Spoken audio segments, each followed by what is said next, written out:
সকল ধরনের মাংসকে একত্রে বলা হয় মিট। মিট।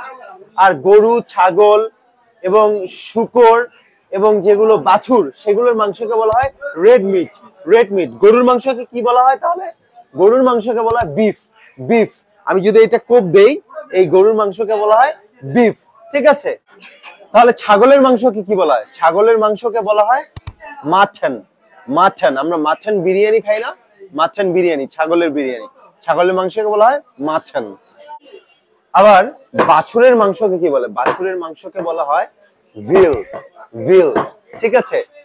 কিন্তু এখানে বাংলাদেশে শূকরের মাংস পাওয়া যায় না। বেসিক্যালি পাহাড়ি অঞ্চলে শূকরের মাংস পাওয়া যায় বা শুয়োরের মাংস, সেটাকে বলা হয় হক।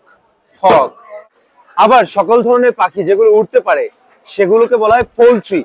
যেমন এই যে মুরগির মাংস, এটাকে বলা হয় কি জানেন? এটাকে বলা হয় চিকেন। এটা আমরা সবাই জানি, তাই না?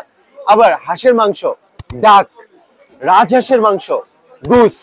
আশা করি সবাই মনে রাখতে পারবেন এবং সবগুলো লিখে ফেলেন। আল্লাহ হাফেজ।